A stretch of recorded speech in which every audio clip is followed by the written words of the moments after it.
Hello friends, today we'll discuss an important topic, that is the issue of measurement of poverty. What we'll be basically looking at is the recent release of the data of the socioeconomic caste census. And this becomes an important topic from the mains point of view. There is a very high likelihood that a question from this topic will appear either in your paper 2 or in your paper 3, because poverty measurement and issues related to poverty and hunger is an important topic in your syllabus from the mains point of view.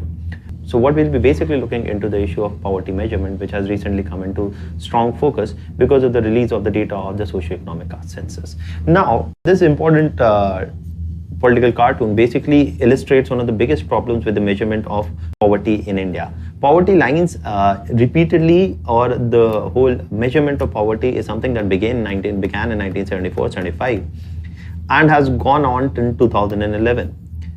And it is in 2011 when the socioeconomic caste census was supposed to be started.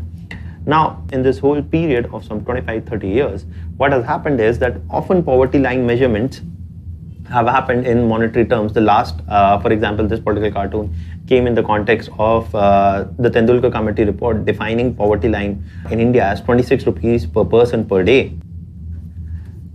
in rural areas and 32 rupees per person per day in urban areas. This definition of poverty line had been termed as ridiculously low, which actually excludes a lot of poor people from being defined as poor or from being defined as below poverty line, and thus being excluded from the benefits of a large number of social welfare schemes specifically meant for those falling below the poverty line. So this has been one of the major problems of the poverty line in India till now.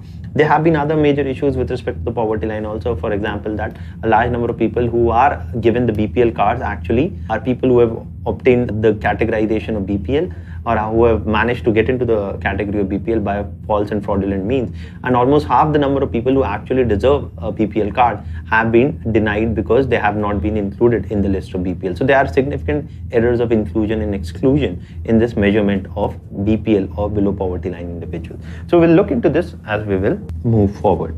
Now, from the mains point of view, 3 or 4 important ways of framing this question can be. The first important way is that the poverty measurement in India is crucial to the task of poverty alleviation. Actually, one of the biggest obstacles in eradicating poverty is that the government has been unable to persistently and consistently identify those people who urgently need governmental support and the support of governmental welfare schemes. And this has been one of the biggest obstacles in poverty alleviation. So poverty measurement is crucial to the task of poverty alleviation. In the light of the above statement, discuss the relevance and findings of the socioeconomic caste census. So that is one way of framing the question. Another way of framing the question is that with the announcement of the SECC findings, poverty alleviation schemes in India are bound to see a radical break from the past. Critically analyze. The question is asking here is that to what extent the socioeconomic caste census and the way of measuring poverty according to the socioeconomic caste census is actually different from the measurement techniques appointed by the previous poverty measurement committees by the government, and what are the strengths and weaknesses of the new method which has been suggested by the socioeconomic caste census. So we need to see the positive as well as the negative side of the procedure which has been followed by the socioeconomic caste census. The third important way of looking at the question is that poverty measurement in India has had a long history, and to what extent the socioeconomic caste census is a radical break from the previous measurement methods of poverty. So these are 3 important ways in which the question can be framed.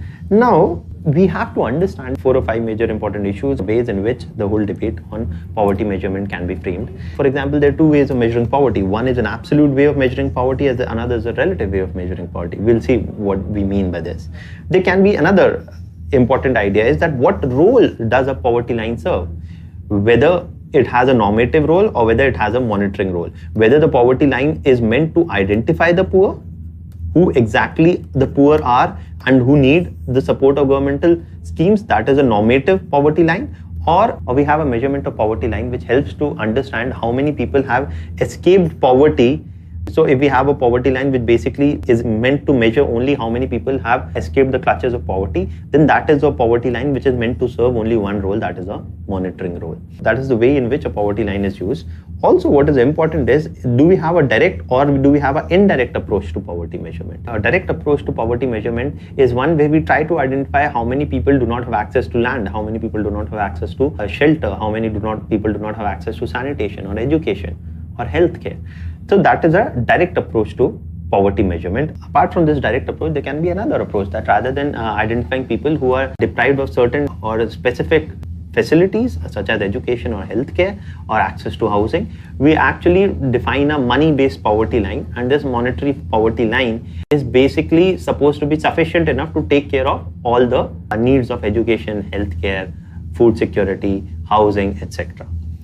Another important way of looking at poverty line can be that whether it is a purely capability-based money-centric approach or purely money-centric approach. Now, what do we mean by this? We will see this when we go forward. And finally, is the idea that do we have a single monolithic poverty line or do we have a multidimensional poverty line? And it is this, the socioeconomic census today actually is a multidimensional poverty line. And all the poverty lines that we had been drawing before this were single monolithic poverty line, and this represents a radical break from the past, and this is also something that we will see as we move forward. Now, firstly, let's understand what is an absolute measurement of poverty. The absolute measurement of poverty, or the idea of an absolute measurement of poverty, is based upon the idea of what Amartya Sen calls as capability deprivation. Now, Amartya Sen has a way of looking at poverty which has been accepted by other developmental economists also. Rather than being concerned about whether a person is earning 26 rupees per day or 30 rupees per day or 40 rupees or 50 rupees, and what should be the level at which we should draw the poverty line and below which individuals are considered as poor by the government and entitled to benefits of governmental welfare schemes. What Sen defines as poverty line is that any individual who is not able to access basic education, basic healthcare, basic sanitation, and a minimum amount of food security is to be considered as poor. And they are to be considered as poor because of the fact that a denial of basic education, healthcare, food security actually hampers the ability of an individual to realize their potential. And this hampering of an ability of an individual to realize their potential entraps them in a chronic state of poverty. So if an individual does not have access to education, healthcare, food security, then it is quite much likely that they will not be able to develop to their fullest potential and realize their fullest potential. And this will keep them always underemployed and in a chronic state of poverty. So even for realizing the demographic dividend of the country, we need to provide these basic services to the poor, and individuals who are not able to afford these basic services should be termed as poor. That is the idea of looking at poverty, which is that inspired by Amartya Sen and others. That is a capability-based approach to measurement of poverty. From this point of view, if we look from this point of view, what we need to understand is that rather than seeing money as an end in itself, that if you are earning, say, let's take a random figure. If you are earning, say, 5,000 rupees a month, you are poor. If you are earning 10,000 rupees a month, you are not poor. That is not the point, according to Sen. According to Sen, the point is, are you earning enough to take care of your basic requirements? If you are earning enough to take care of basic requirements, whether it is 5,000 rupees or 10,000 rupees, it doesn't matter. But if you're not earning enough to take care of your basic requirements of education, healthcare, and food security, sanitation, etc., then in that condition, you are to be termed as poor. So, if you look from the point of view of Amartya Sen and other developmental economists, the amount of money which is required to provide for these basic functionings of human being and capabilities of human being is the money which is required and should be termed as the poverty line. So here the poverty line is based upon a capability approach. So the amount of money required for an individual to have an access to basic services required to develop the capabilities is the poverty line according to the Amartya Sen and other developmental economists. However, if this is an absolute poverty line, then what is a relative poverty line? Now, there have been other economists like C. Rangarajan and all who have talked about an idea of a relative poverty line. So what Rangarajan goes on to say is that out of these 100 people, those 25 people who earn the least will be termed as poor, irrespective of what all the people are earning, what is the individual income of all the people. So those 25 people out of these 100 people who earn the least will be termed as poor. So that's a relative poverty line. Irrespective of whatever people are earning, it looks at the issue of the income of the better off sections of the society to the income of the lowest quantile. So it's a relative measure. It is a measure which is looking more at income inequality rather than at absolute income levels per se. So Sen and others are concerned with an absolute measurement of poverty, and it is an absolute measurement of poverty which is translated into money figures. Whereas if the lowest 25% people earn say 10,000 rupees per day or 10,000 rupees per month or 20,000 rupees per month, we're just taking a hypothetical figure, then that will be termed as the poverty line for this particular group. So if the idea of poverty line or relative poverty line is applied to the whole country, then the lowest 25 of all the earning population of the country, the earning of the lowest 25% of the population will be the line which will be drawn for determining the status of the poor. So that's a different way of looking at poverty, which is termed as a relative measurement of poverty. Another way of looking at poverty is what is the purpose of poverty line is supposed to serve. And the purpose that a poverty line is supposed to serve can be either a normative purpose or a monitoring purpose. Now, a normative purpose is very simple. A normative purpose is the purpose that the idea here is that a poverty line is drawn to identify the beneficiaries for governmental schemes. So, for example, right now, if you see the old age pensions are given to only individuals who fall below the poverty line. So that is, for example, a pension scheme run by the government. Because of the scarcity of resources, it is limited to those individuals who fall below the poverty line. So that is the whole idea that of identifying a poverty line and identifying individuals who fall below the poverty line so as to ensure that certain specific schemes of the government which are not universal are applied only to those individuals who are actually in a dire need of governmental support. For example, for individuals who are homeless, the Indira Awas Yojana looks at providing financial support to individuals trying to build their own home, and this again is limited to individuals below the poverty line. And the idea here is of a normative poverty line is to identify beneficiaries for the purpose of governmental schemes. On the other hand, a monitoring role of the poverty line is just to see the intention of a monitoring based poverty line or a poverty line which is meant to serve only the purpose of monitoring is to see how many people have come out of poverty. So, for example, there is a poverty line which follows a technique or which follows a procedure which comes to the understanding and which shows that, say, randomly speaking, say that 40% of the people were poor in the country in 1960. In 1980, the number of poor dropped to 30. In 1990, the number of poor dropped to 20% of the population. So this is a poverty line which isn't trying to identify who these 40% people are or who these 30% people are or who these 20% people are. It is a poverty line which is helping the government to trace the amount of poverty in the country. It is a way of defining poverty and measuring poverty in a manner that rather than identifying specific beneficiaries who should receive governmental support, it helps to track whether the governmental policies being followed over the decades have actually helped in reducing poverty or have actually increased poverty. So that is the two functions a poverty line can serve. In India, the poverty lines that we have been deciding and we have been devising over a period of time have aimed to serve the purpose of both normative as well as a monitoring role. So the poverty lines that identifying and defining in India are supposed to both identify the poor as well as track poverty rates in the country so as to see whether the governmental schemes or whether the governmental policies followed over decades are actually reducing the amount of poverty in the country. However, the poverty lines in India have miserably failed in identifying the poor and have suffered from huge inclusion as well as exclusion errors. Inclusion errors are those errors, people who do not deserve the benefit of governmental schemes but have still been identified as BPL or below poverty line individuals and individuals. And exclusion errors are those errors which happen because of the fact that the poor and the needy who need governmental support have been excluded from receiving governmental support because of the fact that they have not been identified in the first place or they have been wrongly identified as individuals who do not need governmental support. So this exclusion error is also a very significant problem. For example, in 2004 and 5, almost 50% of the people who needed governmental support and should have been identified as BPL were not identified as BPL. So exclusion errors to the tune of 50% existed with our poverty line. And so the poverty lines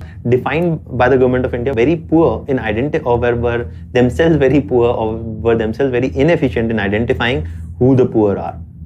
However, almost any poverty line can serve an important or can serve the role of monitoring whether over the years a poverty has decreased in the country or not. Whether they are actually, but that there is a very big problem even with the way we see a monitoring role of a poverty line, and that we will see in the later part of the lecture. The next thing that we need to understand is that there can be a direct approach to measurement of poverty and there can be an indirect approach to measurement of poverty. So if you apply the whole idea of capability-based approach or a capability approach, then if you apply this idea of a capability approach, a direct measurement of poverty would try to find how many people are malnourished, how many people do not have access to sanitation, how many people do not have access to education, how many people do not have access to a house, or do not have access to shelter for living, or how many people do not have access, say, to a minimal amount of employment.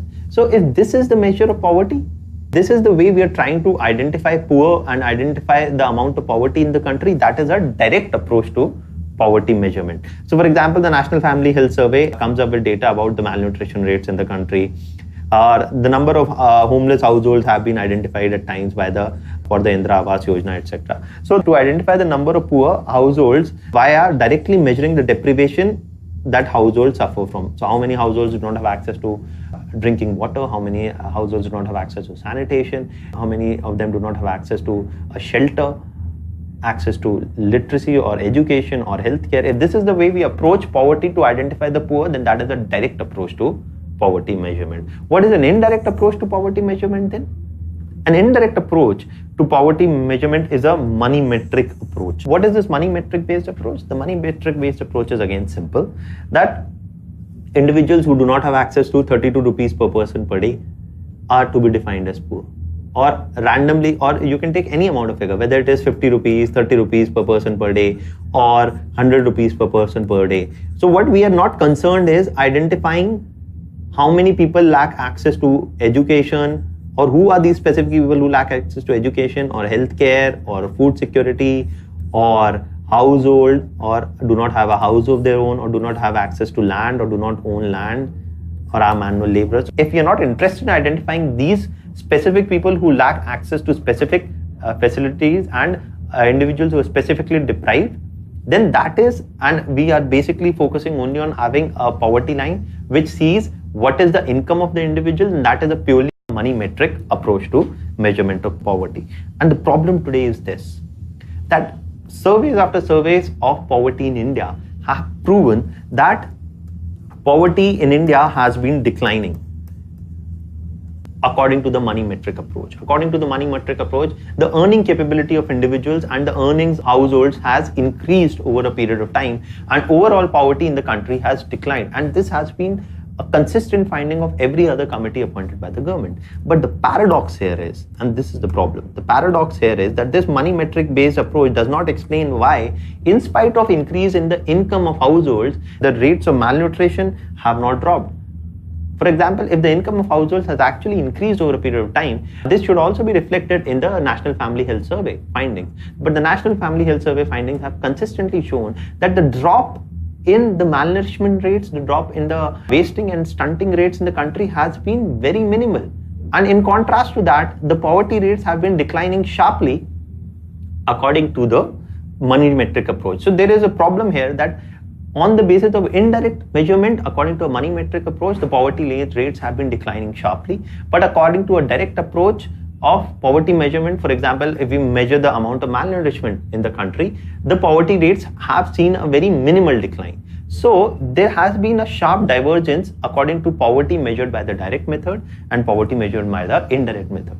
One of the positive aspects of the socioeconomic caste census today, which is a radical break from the past, is that it is more of a direct approach to poverty measurement rather than an indirect approach to poverty measurement. Now, that is the whole idea. here of a direct approach versus an indirect approach to poverty measurement.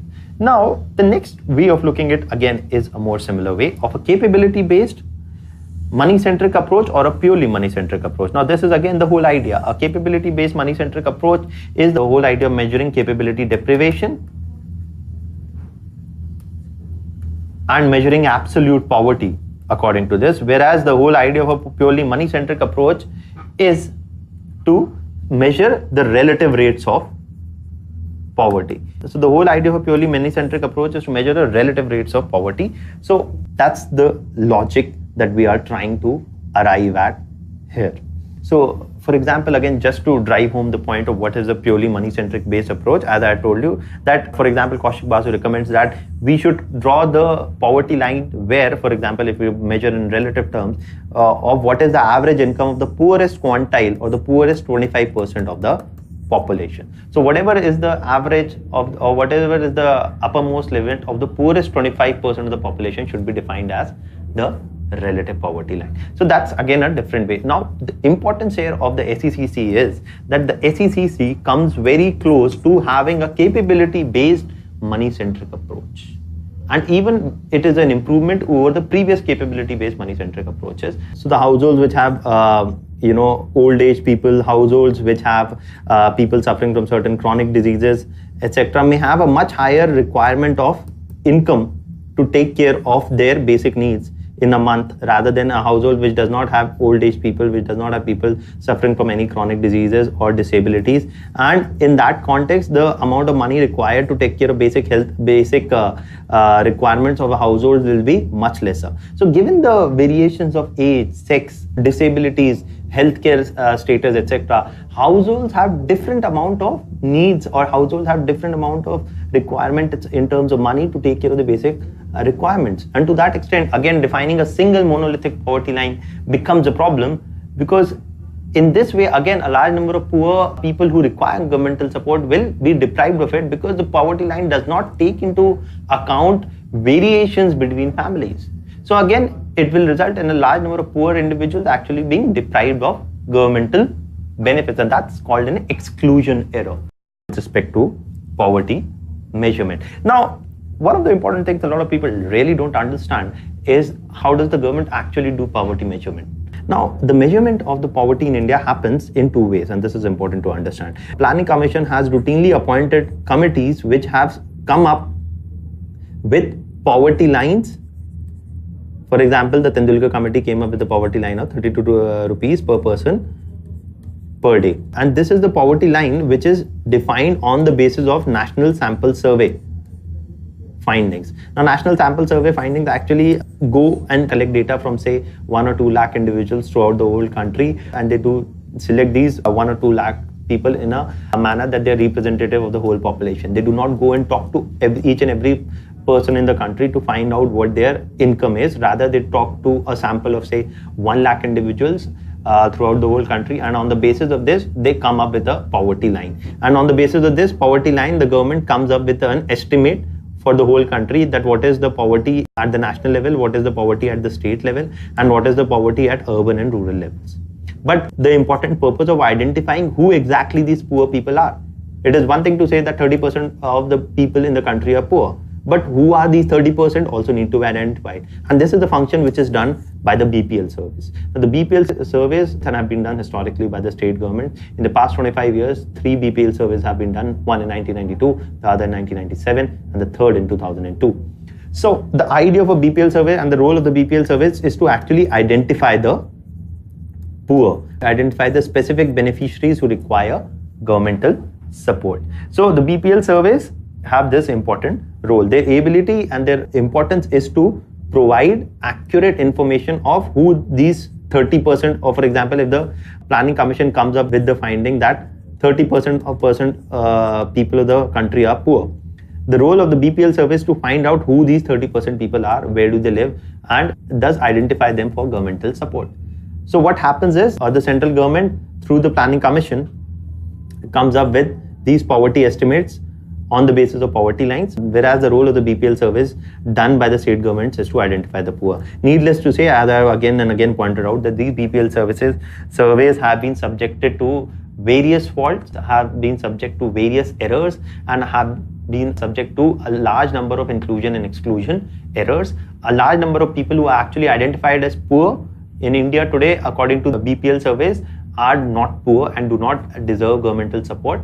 On the other hand, a large number of individuals who urgently require governmental support do not get the status of BPL because they have wrongly been identified as not being poor. So the BPL surveys suffer from huge amount of inclusion and exclusion errors, whereas the Planning Commission based surveys have often been criticized for defining this poverty line as so low that a very few number of people actually get defined as poor. So to the extent that, one of the debates and criticisms of the poverty lines defined by the Planning Commission is that they keep the poverty line in terms of money required per person per day so low that only a large number of people today are not termed as poor.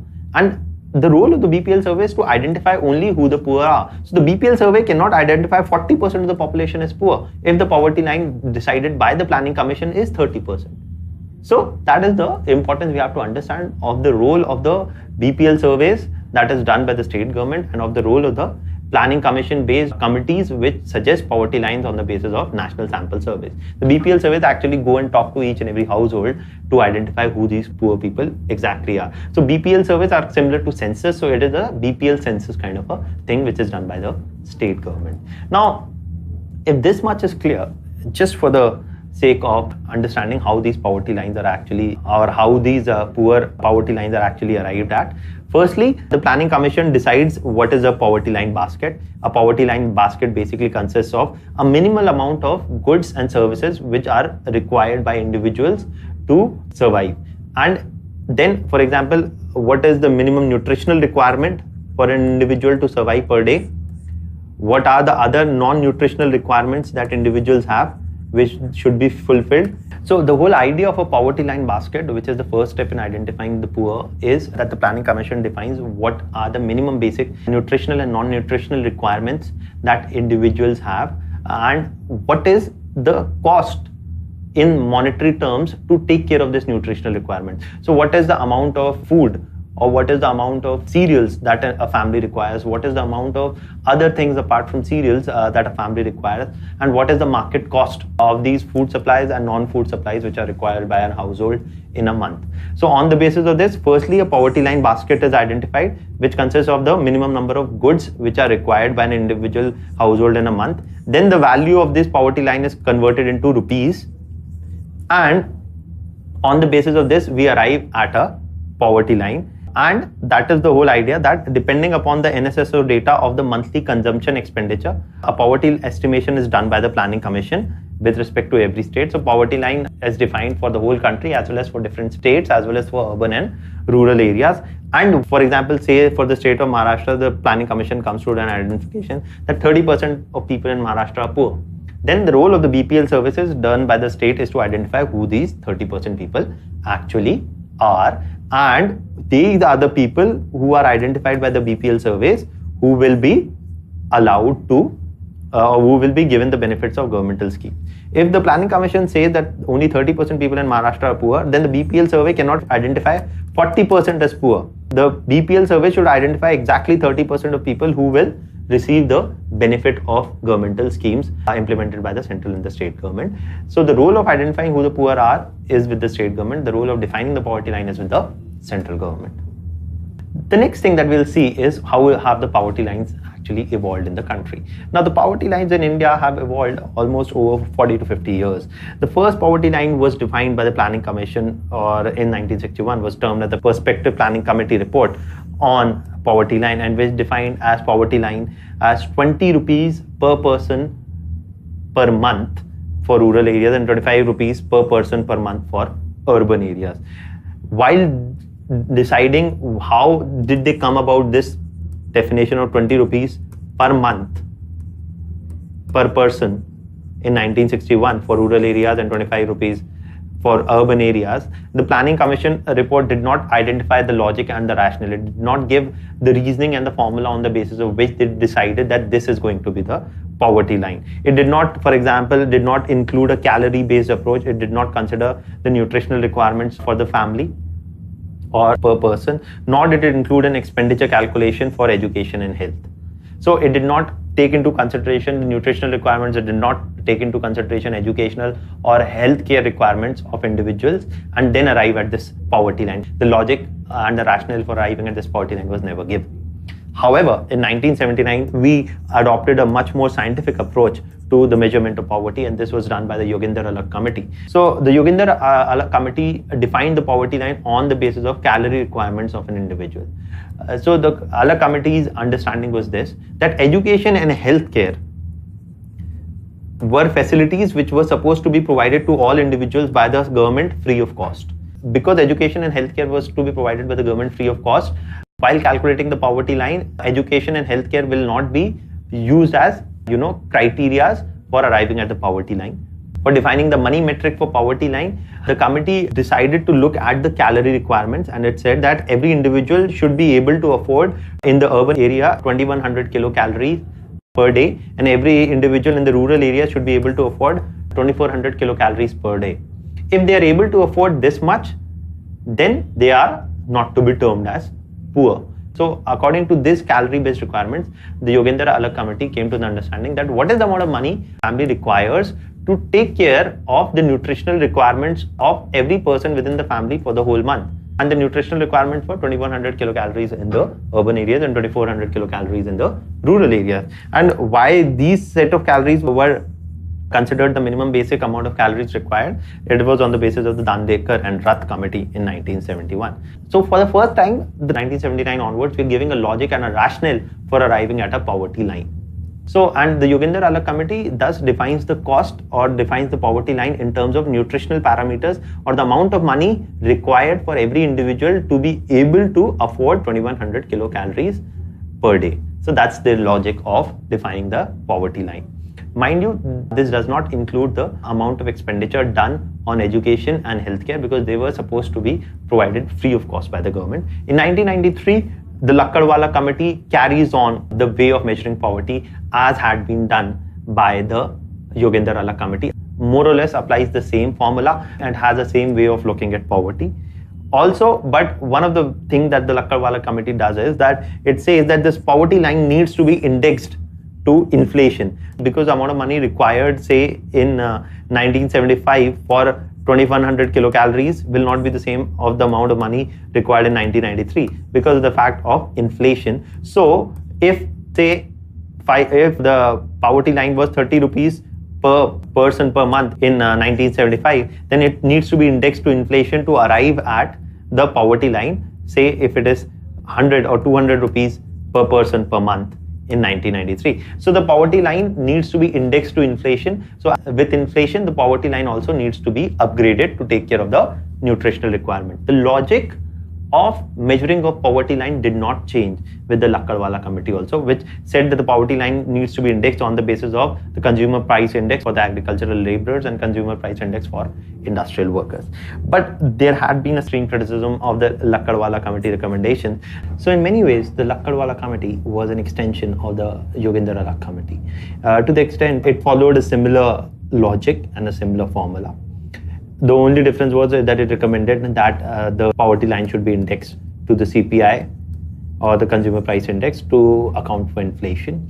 And at the same point of time, one of the major criticisms was that the updated poverty line were not sufficient to buy the originally specified calorie requirements also. And accounting for inflation according to the CPI index, what was found was the amount of money allocated for satisfying the calorie requirement for a household for a month was found to be insufficient in the first place, or even the money allocated was, according to the poverty line, was found to be insufficient to take care of only the nutritional requirements also, even when there was no provisioning for healthcare and education in terms of calculating the cost for determining the poverty line. So that was one of the major criticisms of the LAKADHWALA committee. Again, you see this is a tendency here that the poverty line has been defined at ridiculously low levels, which exclude a lot of people who should have been defined poor in the first place as from being identified as poor. The result is that fewer number of people actually were identified as eligible for governmental welfare benefits under the BPL category. Also, one of the important criticisms also was that there was no attempt to take note of the changing consumption basket. So the same types of foods whose cost was calculated in 73-74, the same kind of foods were adopted for determining the poverty line basket in 93-94 also. For almost 20 years, the same kind of foods were used to determine the cost of calories consumption for the whole month. The understanding here is that over a period of time, people's food habits, their consumption patterns actually change. But this change in food habits and consumption patterns was not accounted for while determining a new poverty line basket. So the poverty line basket in 1993 was similar to the poverty line basket 20 years ago. And even here, the cost of acquiring this poverty line basket was not sufficiently accounted for. The result was that poverty line was defined at ridiculous levels.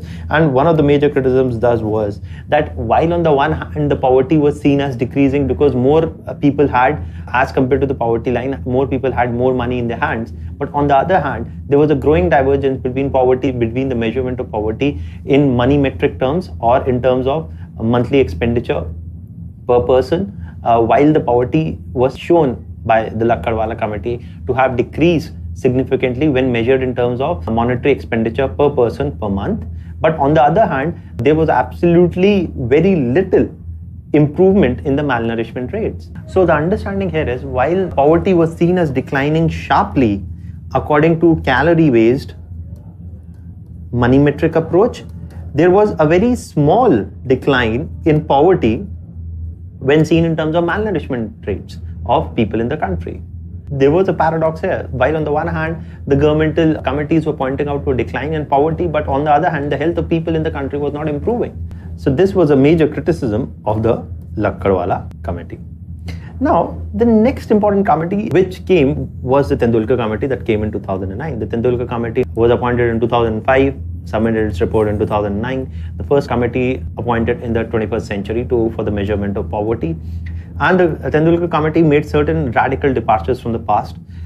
Unlike the LAKADHWALA committee, which was based upon calorie measurement and the monetary requirements for calorie intake, the Tendulkar committee delinked the idea of poverty measurement from calorie intake. It did not play the amount of calories required, and the money spent on acquiring these calories did not play a very important role in determining the poverty lines in the country, according to the Tendulkar committee report. What is important here is that the Tendulkar committee paid a much more important focus upon the non-nutritional requirements of individuals and the cost involved in fulfilling the non-nutritional requirements of the individual.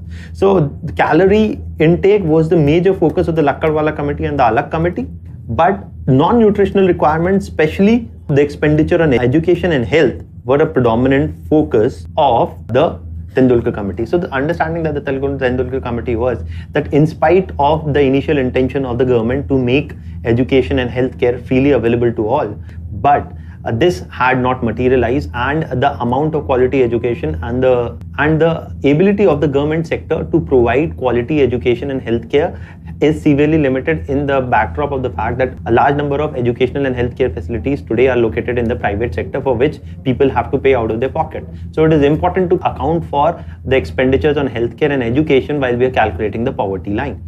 And the traditional focus on a calorie-based poverty line has to shift to account for the huge expenditures involved in acquiring non-nutritional services. And to that extent, expenditure on education and healthcare has to be accounted for. So in this way, the focus of the poverty line shifted from mere calorie requirements to a national minimum living standard, defined the poverty line on the basis of a national minimum living standard that every individual should enjoy. To that extent, the focus was strongly upon the non-food components whose cost would be calculated or will be taken into account while calculating the poverty line. So this was another major improvement rather over the previous poverty lines, which did not take into account or which were merely limited to calculating poverty lines on the basis of calorie requirement. Actually, one of another changes of the Tendulkar committee was that previously, before the Tendulkar committee, there used to be a separate poverty line for the urban area. There used to be a separate poverty line for the rural areas. However, the Tendulkar committee had done away with this distinction and announced only a single poverty line based upon the consumption matrix of the urban area, and the same poverty line would have been applied to the rural area according to the Tendulkar committee. And when we'll see the data, it will become clear. The Tendulkar committee was an improvement because it was taking account of non-nutritional expenditures also, but also because of the fact that it did not identify a separate poverty line for rural areas as from the urban areas. The amount of poverty in the country which the Tendulkar committee arrived at was actually comparatively higher than the poverty rate in the country identified by the LAKADHWALA committee. The Tendulkar committee was considered an improvement over the previous committees because it was seen as providing a more realistic estimation of the poverty rates in the country. But at the same point of time, one of the major steps taken by the Tendulkar committee, which was heavily criticized, was actually the fact that they had delinked the poverty lines from calorie requirements. Though it was a positive step that they had taken into account non-nutritional requirements for calculating poverty lines, but their action of not taking into the account the calorie requirements for calculating the poverty lines was actually heavily criticized by developmental economists themselves. And you would be remembering that the Tendulkar committee arrived at a poverty line of 32 rupees per person per day, and this was seen as ridiculously low. And it is in the backdrop of this extreme criticism that in 2011, the government appointed the RANGARAJAN committee, and the RANGARAJAN committee submitted its report in 2014. And it is the RANGARAJAN committee, when we see the recommendations and the logic adopted by the RANGARAJAN committee, it takes certain aspects from the LAKADHWALA committee and certain aspects from the Tendulkar committee. So just like the LAKADHWALA and the Tendulkar committee, the RANGARAJAN committee also defined the whole idea of poverty on the basis of the cost of acquiring a poverty line basket. But here there were certain important differences. Whereas the Tendulkar expert group did not take into account the cost and did not pay an important emphasis upon the cost of nutritional requirements, the LAKADHWALA committee had paid a very important emphasis on the nutritional requirements, but did not pay a very important emphasis on the non-nutritional requirements. Whereas the Tendulkar committee paid a very important role on the non-nutritional requirements. Now, apart from these similarities, there are certain crucial important differences also in the way RANGARAJAN committee actually approached the whole idea of poverty measurement. While just like the LAKADHWALA expert group, it did not focus upon only calories in terms of nutritional requirements, but went on to include the cost of protein as well as fats that an individual would require to consume for a healthy living. So while the LAKADHWALA committee and before that the ALAG committee focused upon nutritional requirement only in terms of calories, they did not include the consumption of proteins and fats.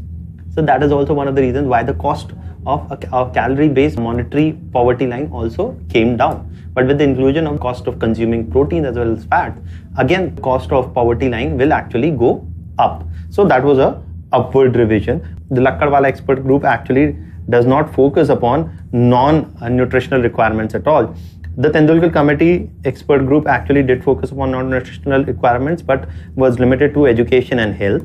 The RANGARAJAN expert committee actually went on to have a more comprehensive idea of non-nutritional requirements and identified 4 areas: clothing, rent, conveyance, and education as the 4 areas. Clothing, education, rent, and conveyance as 4 areas apart from nutritional requirements whose cost of acquisition also needs to be calculated if at all a poverty line has to be calculated. So if the cost of even these basic necessities is taken up, the poverty line and the cost of poverty line will go even upwards. So that is why we'll see the amount of poverty in India as compared by the RANGARAJAN committee is comparatively higher to that as calculated by the Tendulkar committee. And the Tendulkar committee's calculation of the number of poor people in the country is actually higher than the calculation made by the LAKADHWALA expert committee, because over decades these committees have at least become more inclusive and have become more realistic in calculating the poverty line in monetary terms as compared to the committees which came before them.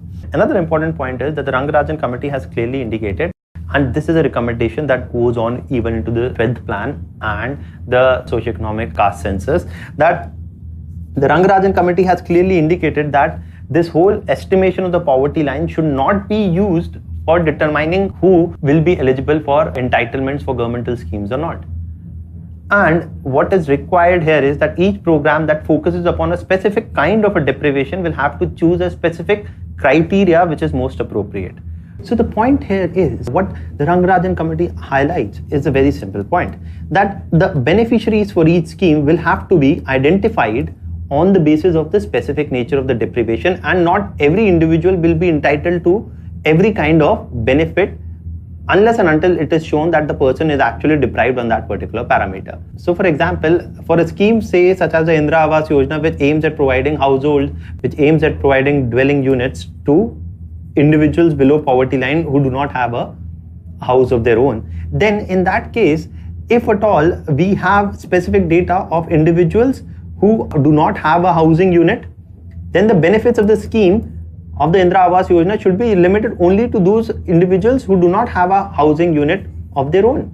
As of now, what happens is that all individuals below the poverty line who are identified in the BPL category are entitled to benefits of the Indira Awas Yojana, irrespective of the fact whether they have their own dwelling unit or not in the first place. The idea here is to understand the fact that only the benefits of different schemes should be limited to only those individuals, and specifically at those individuals who are deprived of that particular service and of that particular facility in the first place. So not all individuals, because there is a strong possibility that there will be individuals who are in the BPL category and have a household of their own. And so only those families who do not have a household of their own should be the beneficiaries of the Indira Awas Yojana, and not every individual who falls below the poverty line. So the specific schemes should be directed towards those individuals who need that particular support of the government for that particular deprivation in the first place. Another important point that the Rangarajan committee recommended was that we should move towards an idea of relative poverty estimation. And the idea here was that measurement of poverty line should be de-linked from deciding who will be the beneficiaries for governmental schemes or not. And the measurement of the poverty line should play a predominantly monitoring role. Now it is here that we come to the importance of the SECC. The SECC, or the Socioeconomic Caste Census, is supposed to identify those households which suffer specific deprivation. So it is supposed to identify those households which do not have land. It is supposed to identify those households which do not have a dwelling unit. It is supposed to identify those households whose income is not more than 10,000 rupees a month. So to identify the specific nature of deprivation and which households suffer from which specific kind of deprivation, so that they are given that kind of a support. So those families which do not have a household will be given a household. Those families in which there is no individual who has a job of more than 10,000 rupees per month, then in that case, government employment incentives should be directed more towards these individuals, etc. So this is the job that the Socioeconomic Caste Census is supposed to do, while the Rangarajan committee said that we need to move towards a relative poverty line measurement, whose purpose will only be to monitor whether the poverty in the country is actually increasing or decreasing, and it will not, its focus, unlike the previous governmental committees, will not be on deciding who should be the beneficiary or who should not be the beneficiary. So to operationalize the idea of relative poverty line measurement, Rangarajan committee went on to say the lowest 35% people in rural areas and the lowest 25% people in urban areas should be termed as poor, for monitoring whether, for seeing how the poverty line and poverty rates in the country are actually changing over a period of time. Now let's move on, and this will help you to understand what we have been discussing in terms of theories right now of the different approaches of different committees. Now let's see the comparison of the poverty estimates done by different committees. If you see for the year 2004 and 5, then the LAKADHWALA committee, if we apply the formula of the LAKADHWALA committee, then the rural areas had 28% poverty and the urban areas had 25% poverty, and the total poverty in the country was 27%, or 27% of the country, the population was poor. If for the same year you calculate using the Tendulkar committee, which has a more expansive definition, or which has a more, as compared to the LAKADHWALA committee, takes into account the cost of acquiring more broader range of services, you see that for the rural areas, the Tendulkar committee sees that 41% people are poor, whereas for the urban areas, it sees that 27% people are poor. Again, you see that while at the national level, only 27% people are poor, according to LAKADHWALA, according to Tendulkar, 37% people are poor. So it's a 10 percentage point increase. And again, when you see the Tendulkar and the Rangarajan committee, you come again to the same finding. The Tendulkar committee, when compared with 2009, for the national level, sees that according to the Tendulkar committee's formula, the poverty in India in 2009 is 29.8%, or roughly 30%. And if you see, this is a drop from 2004 and 5. So in 5 years, the poverty, according to the Tendulkar committee in the country, has actually fallen from 37 to 30% at the national level. And from 30%, it has fallen to 22% in 2011 and 12. So you see, there is a decline in the poverty in the country, or the poverty rates in the country have declined, according to both LAKADHWALA as well as Tendulkar. Now, Rangarajan sees in 2009, because Rangarajan has a more inclusive definition of calculating the cost for minimum living.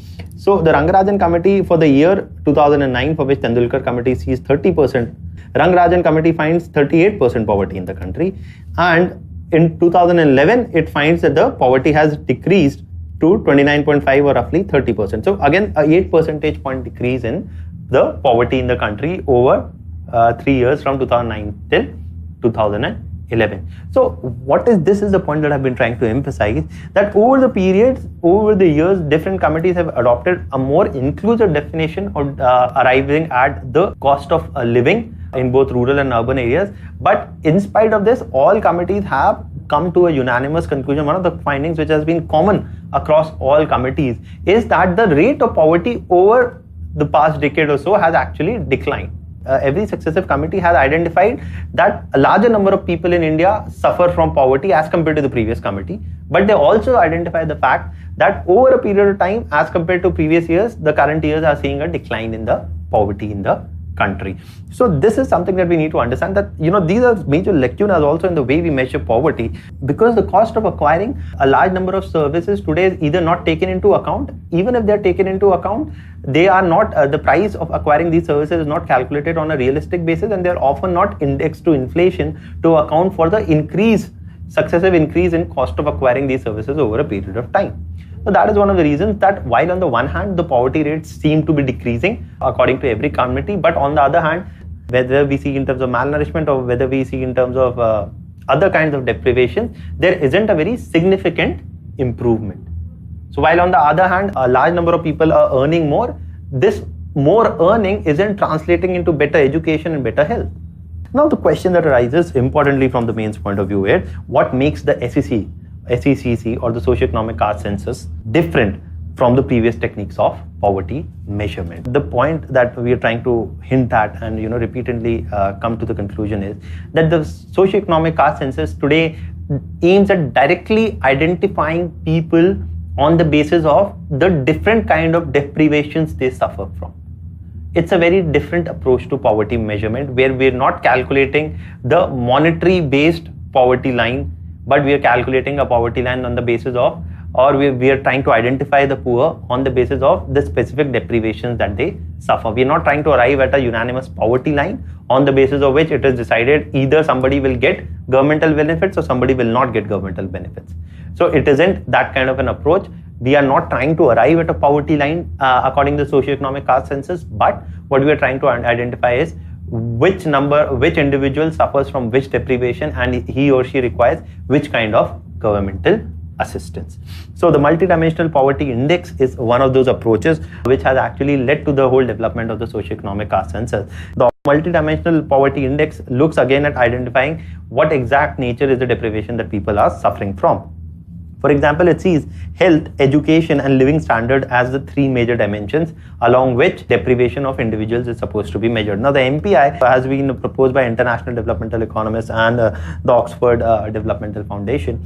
However, in India, we do not follow the MPI as such, but the idea behind the MPI has actually inspired also the whole idea of socioeconomic caste census. So the MPI actually measures deprivation along three categories: health, education, and living standard. And it sees, for example, the child mortality rates, the nutrition rates, the number of years of schooling, the school attendance of individuals, the ability of individuals and the cost involved in acquiring and the ability of individuals to acquire a minimum non-nutritional and non-educational needs also, such as cooking fuel, their ability to access sanitation or toilet, the ability to access quality drinking water, electricity, floors and assets. So this is a very elaborate way of identifying that which individuals are missing out on health, which individuals are missing out on education, which individuals do not have access to minimum amount of or a minimum quality of a living standard in terms of all these facilities. So that's a very different way of looking at poverty.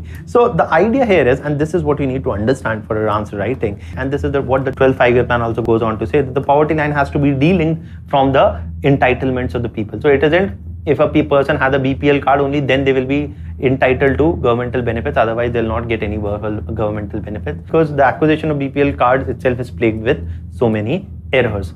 Rather, the understanding today has been that a large number of governmental schemes are either to be made universal or should be made universal, like the right to education is a universal scheme which does not make a distinction between BPL or APL population, below poverty line or above poverty line population, quality, and makes at least the promise of making quality governmental education available to all, whether they are poor or non-poor, in governmental schools. At the same point in time, the right to food or the Food Security Act also understands that earlier the public distribution scheme provided cheap food and cheap food grains only to individuals predominantly in the BPL category, but this kind of a categorization and linking the benefits of the public distribution scheme only to the BPL category has also been nullified as of now, and except for certain individuals who are excluded from the benefits of the right to food scheme, every individual, whether they have a BPL card or not, is entitled to the benefits under the Right to Food Act, and only a certain number of individuals, according to an exclusion criteria, are not allowed to access or are denied to access subsidized food grains from the Right to Food or the Food Security Act. At the same point of time, you see, for example, even now there are schemes like the Indira Awas Yojana or the Total Sanitation Campaign, which now has turned into the Swachh Bharat Abhiyan, which has required a BPL card if an individual needs monetary support for building a house or for building a toilet. To bring about a more well-directed and well-pointed utilization of the schemes, the socio-economic caste census looks at doing away with any kind of a categorization of BPL and APL, or removing the whole idea of a below poverty line category, and rather adopt, and this is what the 12th five-year plan also talks about, the need to adopt program-specific indicators for program-specific entitlement. So we should have a clear data about families which do not have households to actually give them the benefit of Indira Awas Yojana. We should have the data about all the old age people in the country who need old age pensions should be provided that in the first place. So this BPL, APL categorization has to be done away with. So people who are deprived along one particular dimension, whether it is household, whether it is land, should be provided that kind of a particular support that they need. So it's a more directed, it's a more nuanced approach to tackling poverty, rather than providing either all benefits to an individual or none. Only those benefits will be directed at those individuals who are suffering from a particular kind of deprivation. The benefits of the governmental schemes should either be universal or be based on data of specific deprivation such as homelessness. That is the point that we are trying to make. Now, the socio-economic caste census is based upon the NC Saxena committee appointed in 2000, which gave its recommendation in 2009. They suggested that first of all, there should be automatic exclusion of individuals who will not be the focus of the governmental schemes, and these individuals will be identified and automatically excluded on the basis of their assets or the basis of the income tax that they pay. We will be able to identify these individuals, and these individuals will not be entitled to the benefit of governmental welfare schemes, and so that will be the first category. And the second category of individuals, just like automatically excluded, will be the ones who are suffering from acute social destitution, and they will be provided the benefit of all the governmental schemes. The third category of people will be others. On the one extreme, there will be people who are provided no benefits. On the other hand, there will be people who are provided all the benefits. These are automatically included and these are automatically excluded. A wide variety of people will fall in the category who will be provided governmental support on a case-to-case basis, on the basis of the specific deprivation that they suffer from. So they will be included in the category of others. So this is supposed to be, and to ensure that people are correctly categorized either as automatically excluded or automatically included or placed in the category of others. All this categorization will be subject to a Gram Sabha oversight and will be maintained in a national data registry. So information about every household will be scrutinized by the Gram Sabha in a village, and this will be maintained in a national data level database or a registry. So the socio-economic caste census, if we see now, that we see, the socioeconomic caste census actually adopts the 3 categories suggested by the N.C. Saxena Committee and was commissioned by the UPA in 2011. Some of the aspects are that it takes up the idea of automatic exclusion, inclusion and specific deprivations on the basis of 7 categories and criteria that we will see. At the other hand, that is the socioeconomic part of it.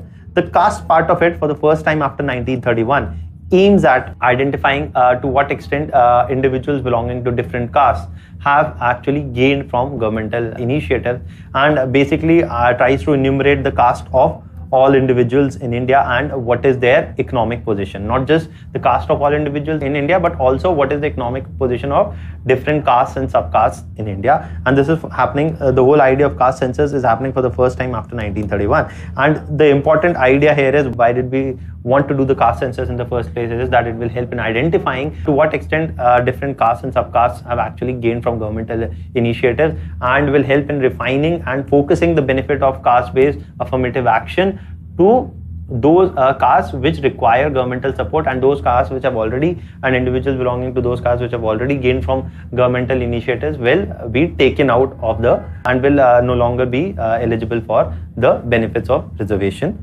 policy. So to that extent, this is again a landmark and a very significant move in terms of refining the reservation policy of the country.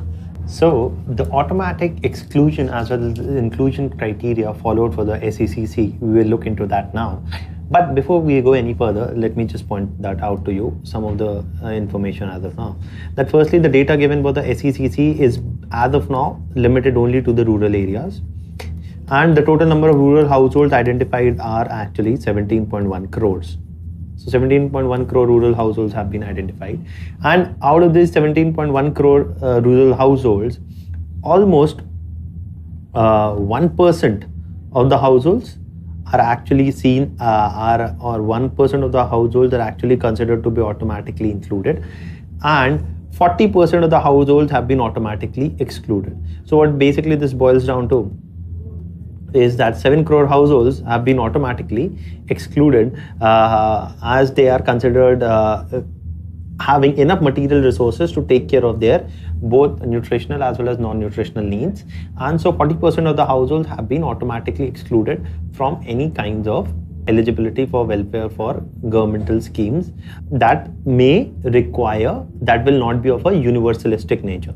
Remember, a large number of governmental schemes today are of a universalistic nature, and they do not require even today any kind of a BPL category card. For example, if an individual in a rural area wants to take work in NREGA, they can take up work in NREGA in rural areas because it is a universalistic scheme that every individual from one rural household is entitled to at least 100 days of work. For example, NRHM, the National Rural Health Mission, provides free of cost healthcare facilities in the rural areas, or for that matter now you see the right to education. So these are all universalistic schemes. The whole exclusion and inclusion, automatic exclusion and inclusion criteria is based for directed schemes such as, for example, the Indira Awas Yojana, or maybe for the total sanitation campaign, or what is understood as a Swachh Bharat Abhiyan. So the automatic exclusion criteria which has been devised for the SECC is basically that, firstly, if an individual owns a vehicle, if an individual owns a Kisan credit card that is meant for taking agricultural credit with a limit of more than 50,000 rupees.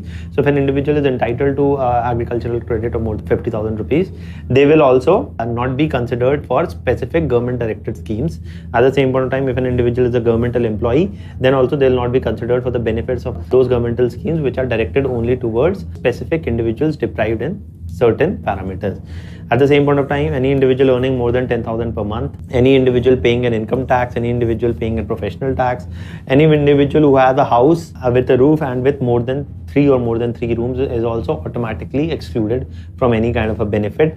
Any individual who is an owner of a refrigerator, owns a landline, or any individual who owns irrigated land above a certain limit is also automatically excluded. Whereas individuals who are automatically included, almost 1% of the rural households have been automatically included, or some of the most poorest sections of the households in the country, families which do not have a house of their own, individuals who are destitute or do not have anyone to take care of them and who are living on beggary, individuals who are manual scavengers, individuals who are legally released bonded laborers, and individuals belonging to primitive tribal groups. These are the 5 criteria. Individuals who belong to any of these groups actually are automatically considered entitled for all those governmental schemes which are directed only towards particular individuals. Now, the deprivation criteria, apart from the automatically excluded and the automatically included, there's another category of others, and these are the individuals who will be considered for specific governmental schemes. They are actually 60% of the rural households, or 10 crore of the rural households.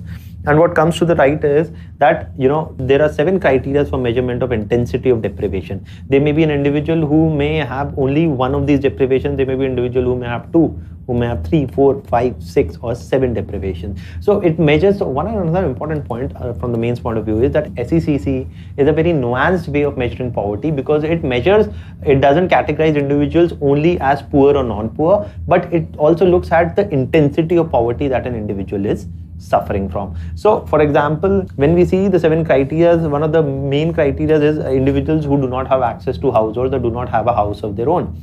What the SECC findings of individual level house surveys finds it that 13.25% of the families do not have a house of their own. 16 or 17 crore households actually do not have even one educated member above the age of 25 years. So that's again a very stark deficiency when we look at the level of illiteracy in the country. And finally, one of the most important and crucial findings is that 30% of the rural households, or every 1 out of every 3 rural households, does not have land of its own. And in spite of the fact that the rural economy is predominantly dependent on agriculture, every 1 out of every 3 families does not own a land of its own and is dependent upon manual casual labor for its survival. So that's another important finding.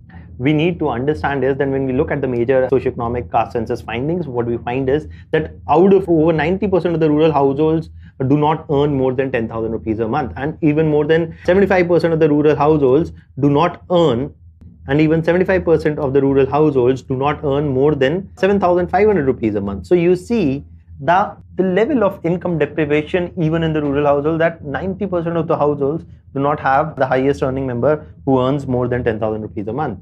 At the same point of time, if we see, for example, another data with respect to literacy, that only just about 3% of households at the rural level have an individual who has studied more than a graduation level.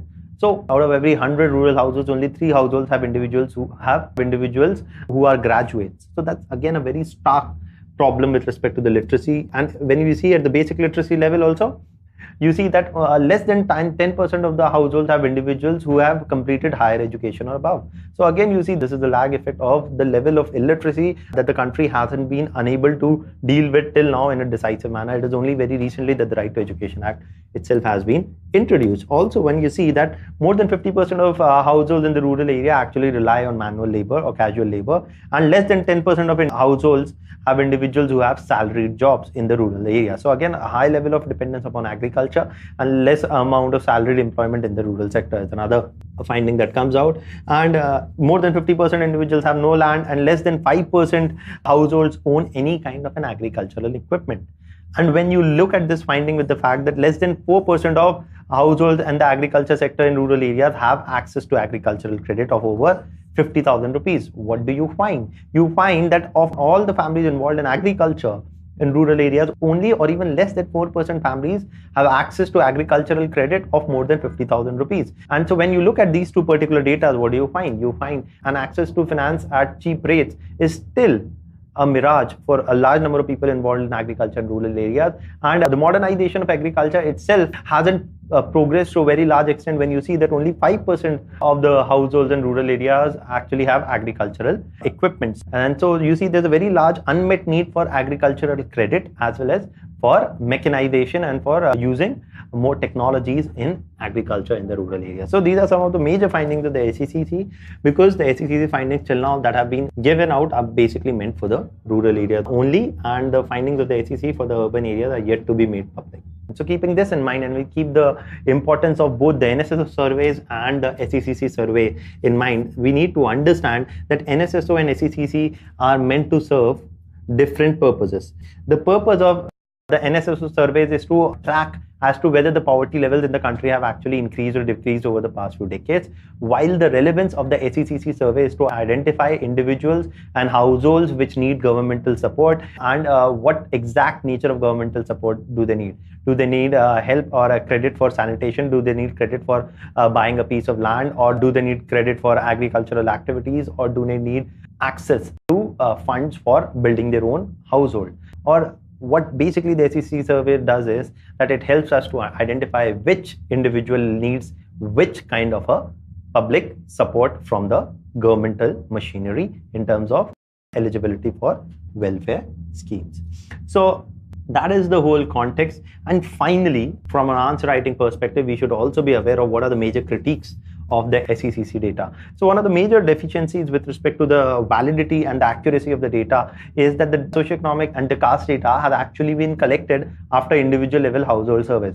And these surveys initially were supposed to be conducted by the Census Commissioner of India, but later this responsibility was given to the state level agencies, which have been given the task of going and conducting household level service. Now, what is the problem here is that this is the problem that was also seen in the BPL surveys before, that there can be cases of false exclusion and inclusion. And to ensure that there are no cases of false exclusion and inclusion, these data has been made available on the public domain on the website of the government, and individuals in a state-wide as well as a district-wide fashion, and individuals who feel that inaccurate information has been uploaded about their particular households, they can object to it and get it corrected. So the provisional nature of the data and fears regarding the reliability of the socioeconomic data is the first major concern.